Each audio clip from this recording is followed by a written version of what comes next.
کے سفر نہیں تھے، ٹرین کے سفر نہیں تھے، گاڑیوں کے سفر نہیں تھے،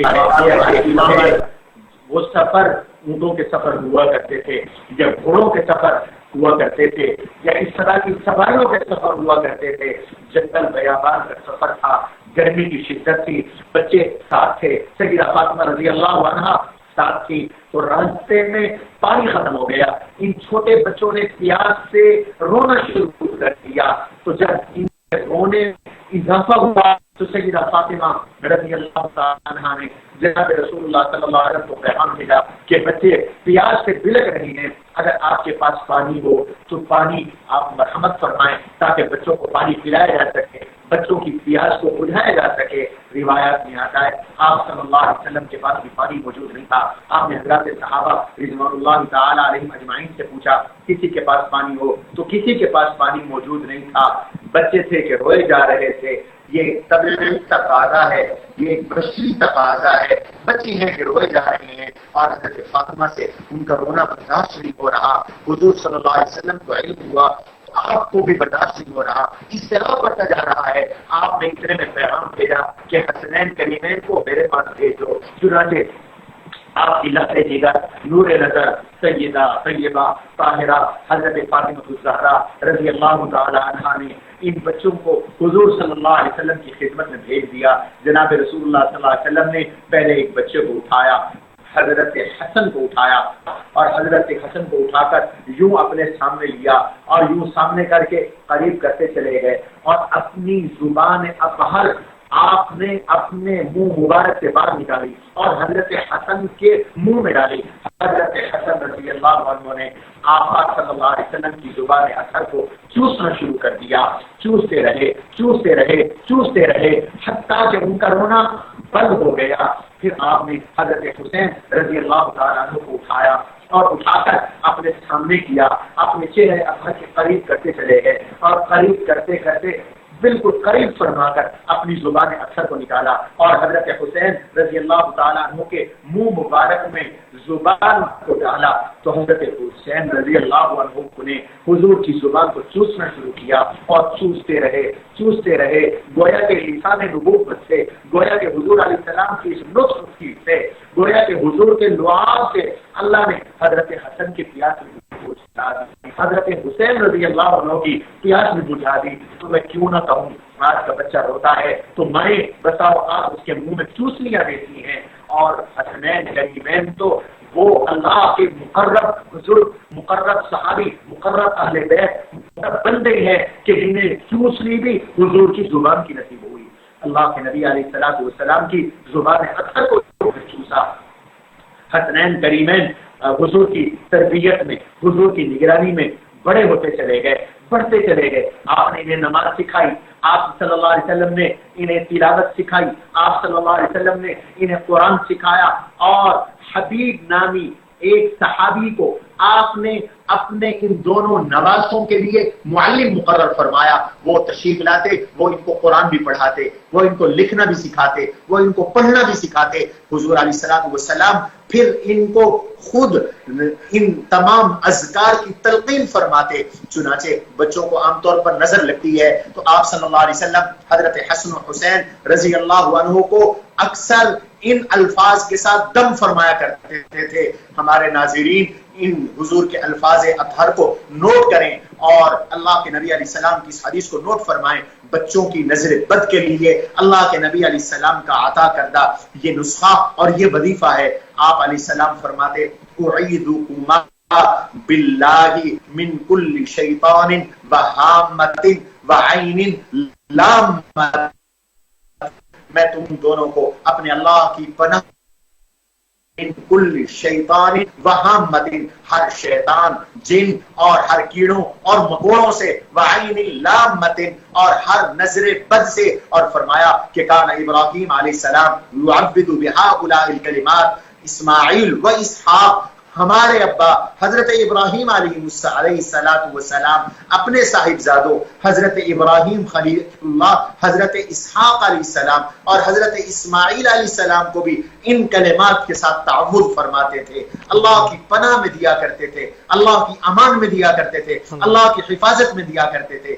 ذرا سے بڑے ہوئے تو حضور صلی اللہ علیہ وسلم نے یہاں پر ایک چیز پوچھنا چاہوں گا اپنے ناظرین کے لیے کہ یہ جو آپ نے دعا فرمائی یہ کتب احادیث میں یا کہاں پہ ملتی ہے، تاکہ ہمارے جو ناظرین جو شاید اس وقت سن کے یاد نہیں کر پائیں گے وہ اس کو ڈھونڈ سکیں اور آئندہ کے لیے اپنے لیے بھی اور دوسرے لوگوں کو بھی یہ بتا سکیں؟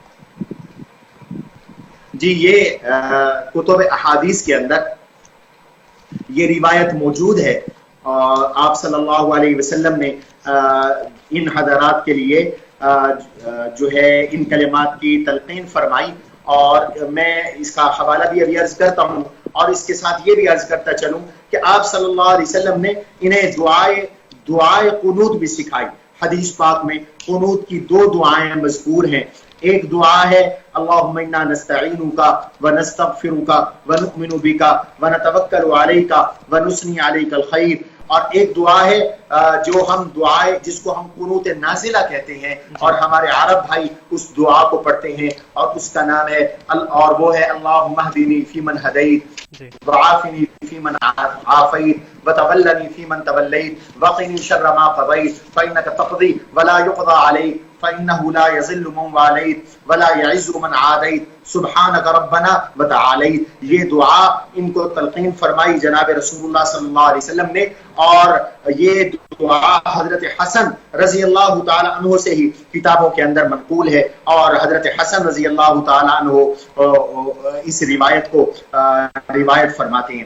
یہ جو میں نے عرض کیا کہ آپ صلی اللہ علیہ وسلم ان کلمات کے ساتھ نظر بد کا دم فرماتے یا تعوذ فرماتے، یہ صحیح بخاری کی روایت ہے، جو مشکات کے اندر بھی، مصنف ابن ابی شیبہ کے اندر بھی موجود ہے، اور صحیح بخاری کے اندر بھی یہ روایت موجود ہے۔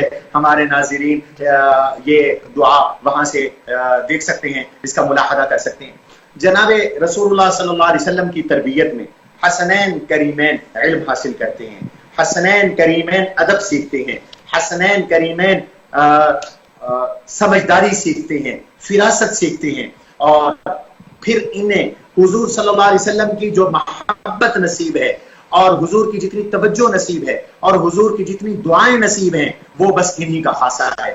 چنانچہ ہم علماء کرام سے سنتے ہیں آپ صلی اللہ علیہ وسلم اپنے ان بچوں کے بارے میں کتنے حساس تھے کہ آپ خطبہ ارشاد فرما رہے ہیں، اور بچوں کو دیکھا وہ گرتے پڑتے آ رہے ہیں، 9 مولود ہیں، کم عمر بچے ہیں، تو آپ صلی اللہ علیہ وسلم نے خطبہ ترک فرما دیا، اور خطبہ ترک فرما کر ان کو اٹھا لیا، اور اٹھا کے فرمایا کہ انما اموالکم واولادکم فتنہ، فرمایا میں خطبہ چھوڑ کر چلا گیا تھا چونکہ میں نے ان بچوں کو دیکھ لیا تھا۔ اسی طرح ایک مرتبہ حضرات حسنین کریمین رضی اللہ عنہما گلی کے اندر کھیل رہے تھے، تو آپ کبھی ادھر جاتے تو بچے ادھر چلے جاتے، آپ ادھر جاتے تو بچے ادھر چلے جاتے۔ آپ صلی اللہ علیہ وسلم نے ان بچوں کو اپنے سینے کے ساتھ لگایا، اور سینے کے ساتھ لگا کر ارشاد فرمایا اللہم انی احبہما فاحب من احبہما الی العالمین، میں ان بچوں سے محبت کرتا ہوں، اور جو ان سے محبت کرے آپ بھی اس سے محبت کریں۔ اور محبت کا یہ عالم تھا، آپ ان بچوں کو اپنے سینے کے ساتھ لگاتے، آپ ان کو چومتے، آپ صلی اللہ علیہ وسلم ان کا بوسہ دیتے، اور پھر آپ دعائیں ارشاد فرماتے احب اللہ من احب حسینہ وابغض اللہ من ابغض حسینہ، جو اللہ جو حضرت حسین سے محبت رکھتا ہے آپ بھی اس کو محبوب بنا لیں، جو میرے حسین سے بغض رکھتا ہے آپ بھی اس سے ناراض ہو جائیں۔ وحسین سبط من الاسباط، حسین میرے بیٹوں میں سے ایک بیٹے ہیں، اولاد میں سے ایک ولد ہے، بچوں میں سے ایک بچی ہیں۔ آپ صلی اللہ علیہ وسلم نے ان بچوں کو ایک بار دیکھا تو دیکھ کے فرمایا ہما سیدہ شباب اہل الجنہ، کبھی فرمایا الحسن والحسین سیدہ شباب اہل الجنہ، جنت کے نوجوانوں کے سردار میرے حسن و حسین ہیں۔ جنت کے نوجوانوں کے سردار یہ حسنین کریمین ہے. اور بعض روایات میں آتا ہے وَأُمُّهُمَا خَيْرٌ مِّنْهُمَا، ان کی ماں وَأَبُوهُمَا خَيْرٌ مِّنْهُمَا، ان کے ابو علی تو ان سے افضل ہیں. اور بعض روایات میں یہ بھی ہے وَأُمُّهُمَا سَيِّدَةُ نِسَاءِ أَهْلِ الْجَنَّةِ، ان کی والدہ فاطمۃ الزہرا جنت کی خواتین کی سردار ہے. اور بعض روایات میں یہ بھی ہے کہ آپ صلی اللہ علیہ وسلم نے ارشاد فرمایا کہ ان کے باپ ان سے افضل ہے، اور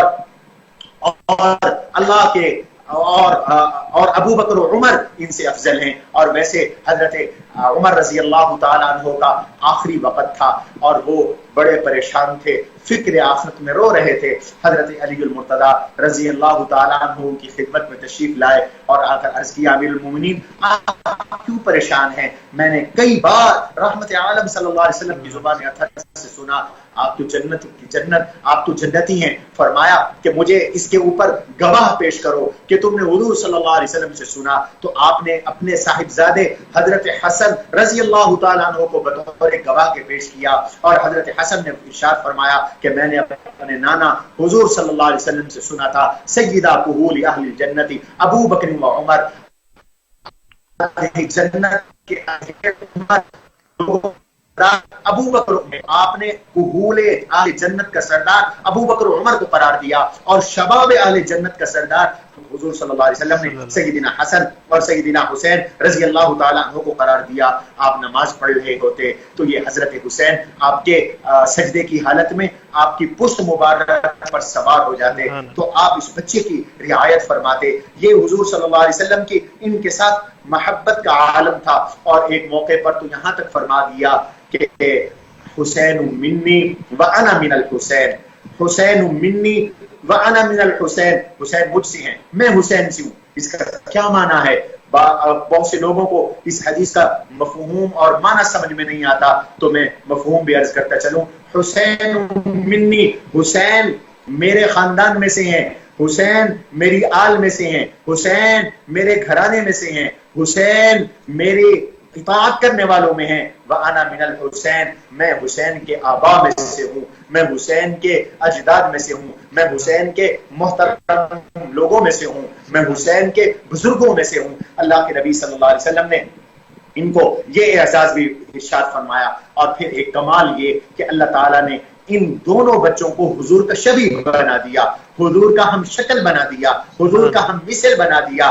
کہتے ہیں کہ حضرت حسن رضی اللہ تعالیٰ عنہ کا سینے سے لے کر اوپر تک کا حصہ جناب رسول اللہ صلی اللہ علیہ وسلم کی کاپی تھا، حضور کا ہم شکل تھا، حضور کی شبیہ تھی. اور سیدنا حسین رضی اللہ تعالیٰ عنہ کا سینے سے لے کر پاؤں کے ناخن تک کا یہ حصہ اللہ کے نبی صلی اللہ علیہ وسلم جیسا تھا. گویا کہ حضور کی صورت کو اللہ نے ان کے دو نواسوں میں منتقل فرما دیا تھا. یہ شبیہ نبی تھے. یہی وجہ ہے کہ حضرت فاطمہ اپنے بچے کو حضرت حسن کو لوری دیتی تو وہ کہتی بِأَبِي شَبِيهٍ بِالنَّبِيِّ لَيْسَ بِشَبِيهٍ بِعَلِيٍّ. یہ حضرت فاطمہ رضی اللہ عنہ کی لوری ہے کہ میرے اللہ کی قسم میرے بچہ تو میرے ابے حضرت محمد صلی اللہ علیہ وسلم کا ہم شکل ہے، یہ علی کا ہم شکل نہیں ہے. یہ حضرت فاطمہ کی لوری ہے. اور ایک مرتبہ سیدنا ابو بکر صدیق رضی اللہ تعالیٰ عنہ نماز عصر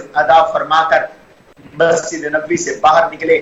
آپ کے ساتھ صحابہ بھی تھے. امیر المومنین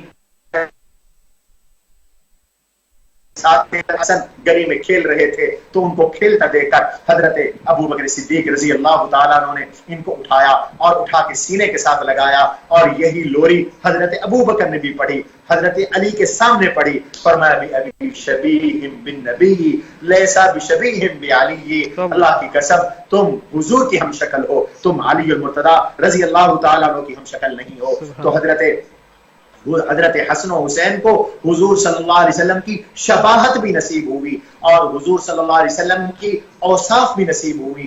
چنانچہ بعض روایات میں یہ بھی آتا ہے کہ آپ صلی اللہ علیہ وسلم کی آخر عمر میں حسنین کریمین کی امی اور آپ کی لخت جگر حضرت سیدہ طیبہ طاہرہ فاطمۃ الزہرا رضی اللہ تعالی عنہا اپنے ان دونوں بچوں کو لے کر جناب رسول اللہ صلی اللہ علیہ وسلم کی خدمت میں حاضر ہوئی اور عرض کیا یا رسول اللہ برسہما، ان کو آپ کچھ عطا فرما دیجیے.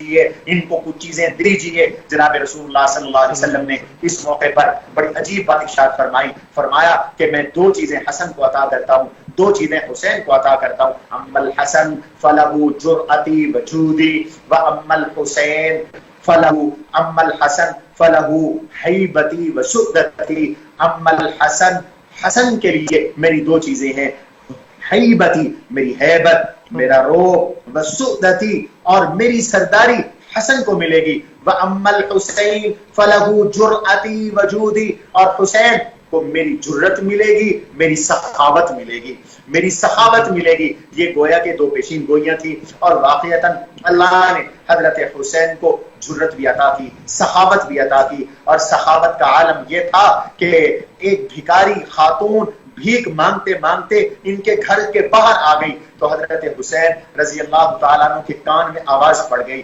نماز ادا فرما رہے تھے, عبادت فرما رہے تھے, شب بیدار تھے. حضرت حسین رضی اللہ تعالیٰ عنہ عبادت فرما رہے تھے تو سلام پھیرا, عنبر غلام سے پوچھا ہمارے پاس کیا ہے؟ فرمایا کہ حضرت ہو تو کچھ نہیں, 200 درہم اپنے گھر کے خرچے کے لیے رکھے ہوئے ہیں. فرمایا اللہ تعالیٰ خرچ عطا فرمائیں گے, جاؤ یہ 200 درہم اس غلام کو عطا کر دو. کہتے ہیں کہ ایک موقع پر حضرت حسین رضی اللہ تعالیٰ عنہ حج پر تشریف لے گئے تو آپ کی راستے میں ایک بوڑھی خاتون نے خدمت کر دی. ایک وقت آیا کہ وہ بوڑھی خاتون بیچاری وہ افلاس کا شکار ہو گئی, بھکاری بن کر وہ مدینہ میں آ گئی. اس کے ساتھ اس کا شوہر بھی تھا, وہ مدینہ کی گلیوں میں بھیک مانگ رہی تھی. حضرت حسین رضی اللہ تعالیٰ عنہ نے اسے دیکھا اور پہچان گئے. فرمایا کہ تو فلاں جگہ رہنے والی خاتون نہیں ہے؟ کہنے لگی جی میں فلاں جگہ رہنے والی خاتون ہوں.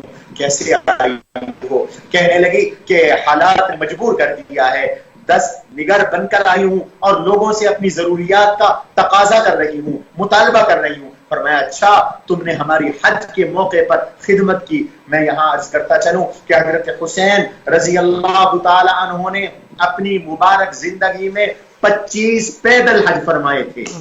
مدینہ منورہ سے مکہ مکرمہ پیدل حج فرمائے, اور ایک بار نہیں فرمایا, یہ 25 حج فرمائے. اور ان میں ایک حج انہوں نے حضرت سیدنا عثمان ابن عفان رضی اللہ تعالی عنہ کی معیت میں فرمایا, حضرت عثمان کی عمارت میں فرمایا, ان کے عہد خلافت میں ان کی عمارت کے اندر فرمایا. حضرت یہاں پہ ایک سوال ہے میرا, کیونکہ پہلے بھی ہمارے جو صاحب مفتی صاحب ہمارے ساتھ تھے انہوں نے بھی یہ فرمایا, تو ہمارے بعض ناظرین نے یہ سوال کیا کہ ان کے اس پیدل حج کرنے کی وجہ کیا تھی؟ کیا ان کے پاس سواری دستیاب نہیں تھی اس لیے انہوں نے یہ حج پیدل کیے, یا اس کی علاوہ کوئی اور ایسی بات ہے؟ اس کی تھوڑی سی وضاحت فرما دیجیے. جزاکم اللہ, بڑی اچھی بات آپ نے توجہ دلائی. دیکھیے پیدل حج کرنا اس وجہ سے نہیں تھا کہ حضرت حسین رضی اللہ عنہ کے پاس سواری نہیں تھی.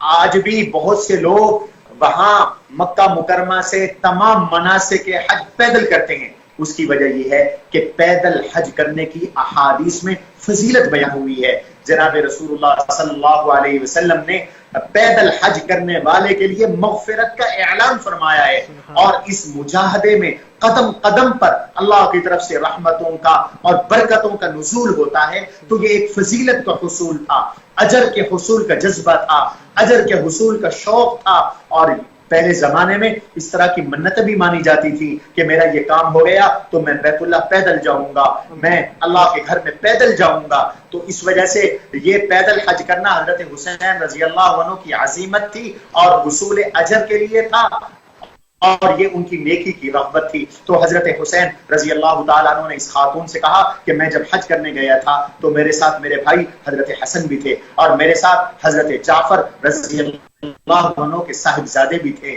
تم پہلے ان کے پاس جاؤ اور ان کو جا کر اپنا تعارف کرواؤ, اور پھر مجھے واپس آ کر بتاؤ کہ وہ تمہاری کیسی خدمت کرتے ہیں. چنانچہ روایات میں آتا ہے حضرت حسن رضی اللہ تعالیٰ عنہ کے پاس یہ خاتون گئی, اور حضرت جعفر رضی اللہ عنہ کے صاحبزادے کے پاس یہ خاتون گئی, اور واپس آ کر حضرت حسین کو بتایا کہ فلاں فلاں نے مجھے اتنا اتنا اتنا دیا ہے. فرمایا اچھا جتنا تمہیں ان سب نے دیا ہے اس کا مجموعہ ہماری طرف سے بھی قبول کر لیجئے. کہتے ہیں وہ جو عطا کیا وہ بکریوں کے ریوڑ تھے اور نقد رقم تھی.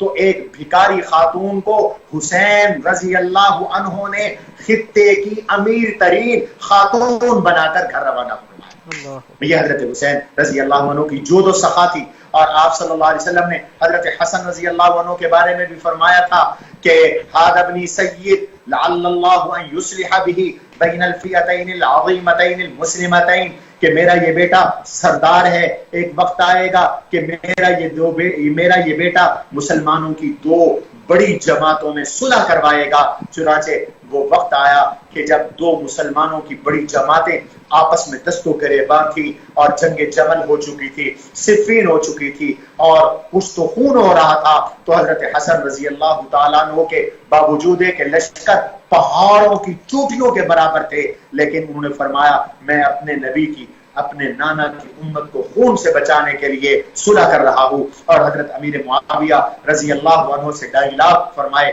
مذاکرات فرمائے اور ان کے ہاتھ پر بیعت فرما کر اس جنگ کو اور مسلمانوں کے باہم انتشار کو ختم فرمایا۔ جب رحمت عالم صلی اللہ علیہ وسلم کا وصال ہوا تو اس وقت حسن و حسین ابھی بچے تھے۔ حضرت حسین رضی اللہ تعالی عنہ کی جو عمر تھی اس وقت تقریباً 6 سال تھی۔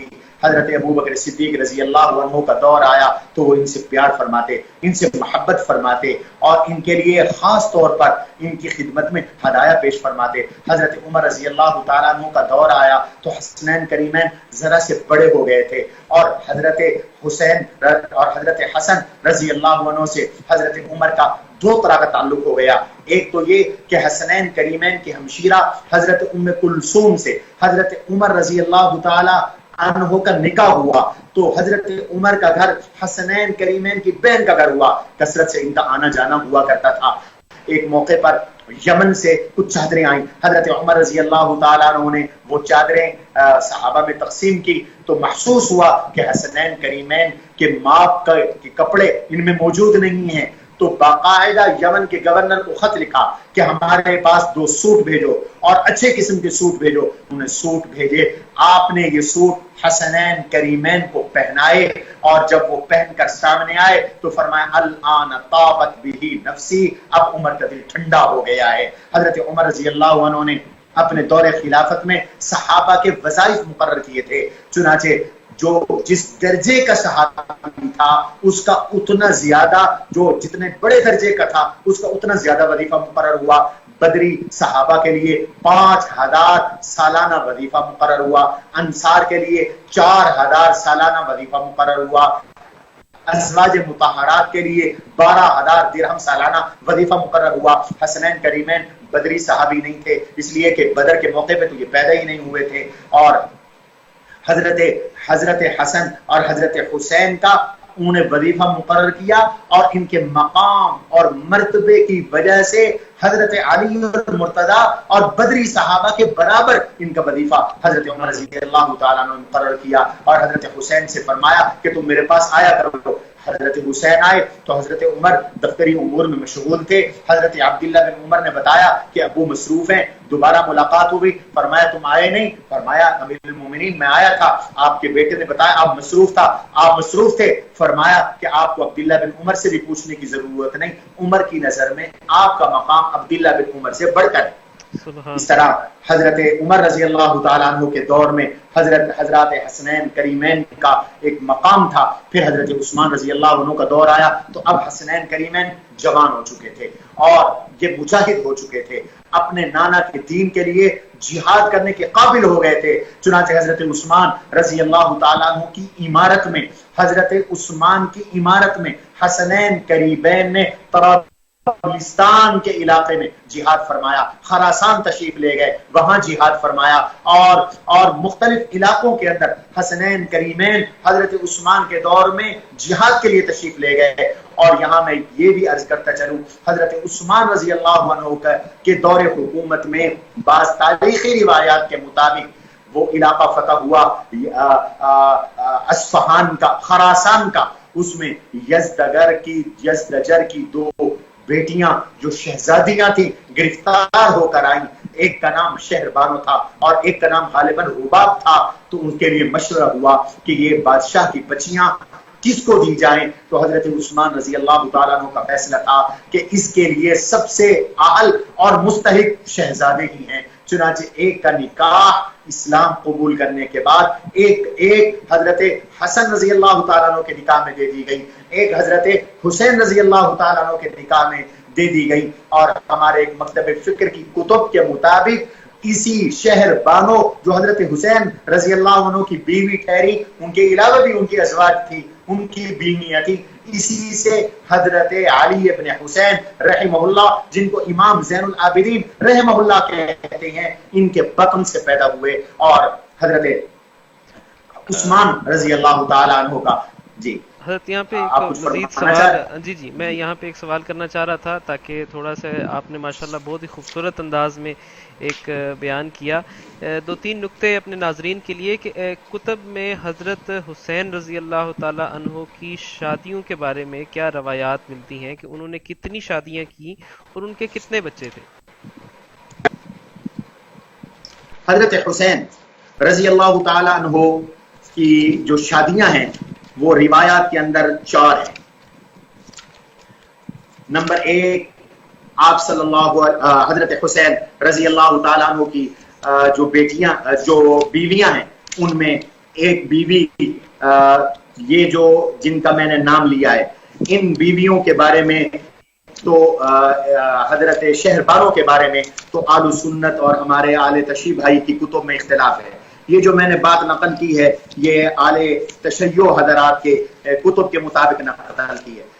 جو بیویاں حضرت حسین رضی اللہ تعالیٰ عنہ کی ہیں، ان میں 3 بیویاں ہیں اور ایک ام ولد ہے۔ ام ولد کہتی تھی، کہا جاتا تھا اس خاتون کو جو باندھی ہوتی اور اس سے بچہ پیدا ہو جاتا تو اس بچے کی ولادت کے بعد اس کا بیچنا جائز نہیں ہوا کرتا تھا، اور وہ اپنے مولا کی دنیا سے جانے کے بعد آزاد ہو جایا کرتی تھی۔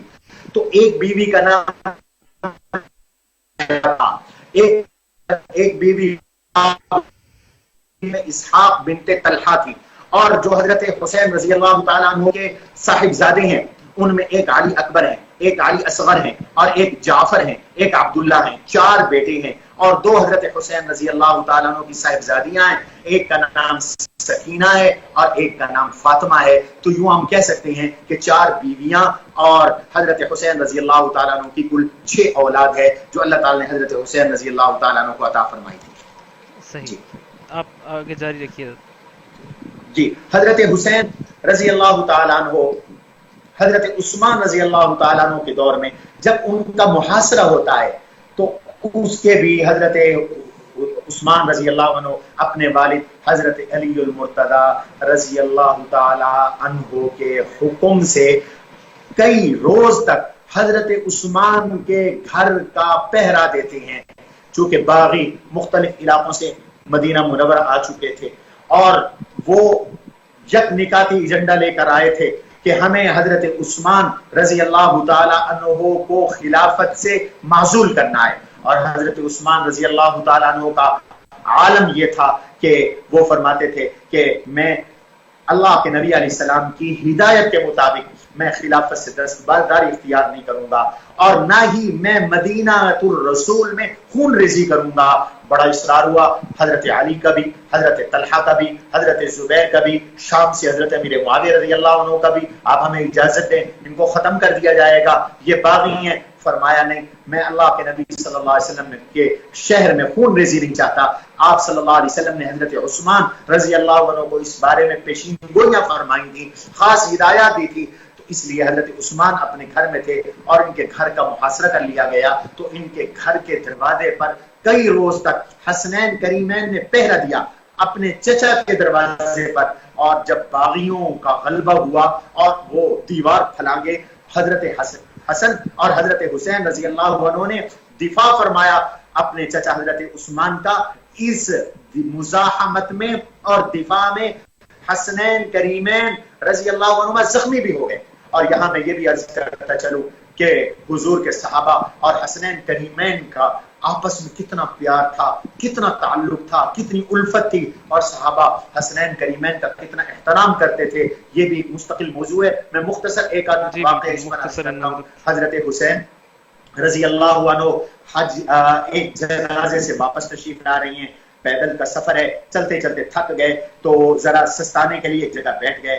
پیچھے سے حضرت ابی ہریرہ مشہور صحابی رسول تشریف لے آئے اور انہوں نے دیکھا کہ حضرت حسین بیٹھے ہوئے ہیں تو وہ بھی ان کے ساتھ بیٹھ گئے اور دیکھا کہ حضرت حسین رضی اللہ عنہ کے پاؤں پر مٹی چڑھی ہوئی ہے، غبار اور گرد ہے. تو اپنے سر سے پگڑی اتاری اور پگڑی اتار کر حضرت حسین کے پاؤں سے گرد صاف کرنے لگے. حضرت حسین کو شرم آ گئی، منع کیا کہ چچا جی آپ ایسا نہ فرمائیں. فرمایا ابو ہریرہ تم نہیں جانتے، لوگ نہیں جانتے آپ کا وہ مقام مرتبہ جو اللہ کے نبی علیہ الصلوۃ والسلام سے میں نے جانا ہے. اگر لوگوں کو پتہ چل جائے تو آپ کو کوئی پیدل نہ چلنے دے، لوگ آپ کو کندھے کے اوپر سوار کر لیں. اسی طرح حضرت بلال رضی اللہ تعالیٰ عنہ شام سے ایک بار مدینے آئے تو ان سے لوگوں نے اصرار کیا کہ آپ آذان کہیں، لیکن انہوں نے انکار کیا، ان سے تحمل نہیں ہوتا تھا. حسنین کریمین اپنے چچا سے ملے اور فرمائش کی کہ آپ آذان کہیں تو فرمایا کہ میرے بھتیجے تمہیں میں انکار نہیں کر سکتا،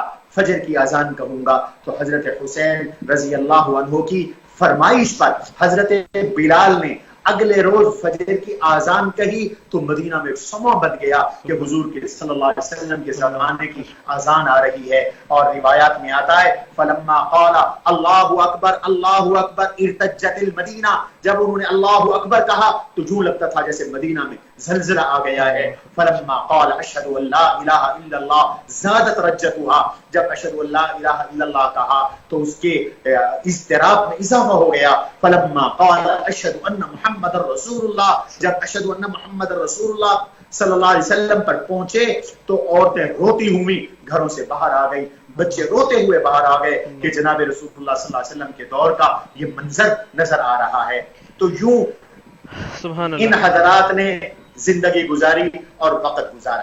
حضرت آپ نے بڑے ہی مفصل خوبصورت انداز میں، میں تو یہ کہوں گا کہ کئی گھنٹوں پر محیط گفتگو کو آپ نے اپنی روانی اور خوبصورت خطابت اور الفاظ کے چناؤ سے بڑے ہی کم وقت کے اندر، جس طرح حضرت عمر فاروق رضی اللہ تعالیٰ عنہ کے یوم شہادت کے موقع پر آپ نے کیا اور ناظرین نے اس کو بہت پسند کیا. آپ نے دوبارہ سے اس طرح سے اس کو الحمدللہ بتایا اور ہم معذرت بھی چاہتے ہیں کیونکہ ہمارے پاس وقت کی قلت ہوتی ہے. میں یہ چاہوں گا کہ 3 منٹ کے اندر آپ اس خلاصہ اس کا ایک بتا دیں کہ حضرت حسین رضی اللہ تعالیٰ عنہ کی جو زندگی ہے وہ ہمیں کیا پیغام دیتی ہے اور ان کا واقعہ کربلا سے ہمیں کیا پیغام ملتا ہے، تاکہ ہم پھر اپنی اس ٹرانسمیشن کو اپنے دوسرے جو حضرات ہیں جو منتظر ہیں ان کی طرف لے کر چلیں. سن 61 ہجری 10 محرم الحرام کو کربلا کے میدان میں حضرت سیدنا حسین ابن علی رضی اللہ عنہ اور ان کے خاندان کے 72 افراد کو عبداللہ بن زیاد کی فوجوں نے ظالمانہ انداز میں شہید کر دیا، قتل کر دیا. حضرت حسین رضی اللہ عنہ کا سر کاٹ کر وہ عبداللہ بن زیاد کے پاس اور پھر عبداللہ بن زیاد نے وہ سر مبارک یزید کے پاس بھیجا اور ان 72 افراد کے جو جنازے ہوئے قبیلہ بنی اسد، قبیلہ اسد کے غاصریہ لوگوں نے جنازے ادا کیے اور وہاں پر ان کو دفن کیا. اور یہ مظلومانہ شہادت ہمیں پیغام دیتی ہے کہ جس کو حق سمجھو اس کو حق کہو، جس کو باطل سمجھو اس کو باطل کہو. اور یہ شہادت ہمیں پیغام دیتی ہے کہ رحمت عالم صلی اللہ علیہ وسلم کی سنت کو اور عزیمت کے رستے کو اختیار کرو اور سنت کو رخصت نہ ہونے دو، عزیمت کو رخصت نہ ہونے دو اور کسی فاسق اور کسی فاجر کے دباؤ میں نہ آؤ، بلکہ اللہ کے نبی علیہ السلام کے دین کی اقامت کے لیے مال کی قربانی دینی پڑے مال کی قربانی دو، جان کی قربانی دینی پڑے جان کی قربانی دو اور صبر کا مظاہرہ کرو اور مشکل وقت میں بھی اللہ کے احکام کو پیش نظر رکھو. اس لیے کہ حضرت حسین رضی اللہ تعالیٰ عنہ نے عین میدان جنگ میں بھی نہ تو بے صبری فرمائی نہ ہی نماز ترک فرمائی، آخری لمحے تک نماز بھی ادا فرماتے رہے اور صبر کا دامن بھی ہاتھ سے نہیں جانے دیا. اور حضرت آخری جملہ کہہ رہا ہوں، حضرت حسین رضی اللہ تعالیٰ عنہ کے جو قاتل تھے اللہ نے ان کو رسوا کیا، ذلیل کیا، حتیٰ کہ جو عبداللہ بن زیاد حضرت حسین کے سر پر لبوں پر چھڑی چلا رہا تھا، اس کو حضرت انس رضی اللہ عنہ نے جھڑکا تھا. کہتے ہیں کہ جس جگہ پر حضرت حسین کا سر لایا گیا پھر اسی جگہ پر عبید اللہ بن زیاد کا سر لایا گیا. اور بعض روایات میں آتا ہے سانپ آیا جب اس کا سر کٹ کے وہاں پڑا تھا اور اس کے سیاسی مخالف نے اس کی گردن کاٹی تھی. سانپ آیا، وہ نتنوں سے داخل ہوا اور پھر باہر نکل آیا. اور جس نے حضرت حسین پر دست درازی کی، اللہ نے دنیا کے اندر ان سب کو نشان عبرت بنا لیا. کسی نے پانی روکا تو وہ پیاسا مرا، اور کسی کو اللہ تعالیٰ نے کسی نے ہاتھ اٹھایا تو اس کا ہاتھ شل فرما دیا، اور کسی کو سانپوں اور بچھوؤں نے کاٹا.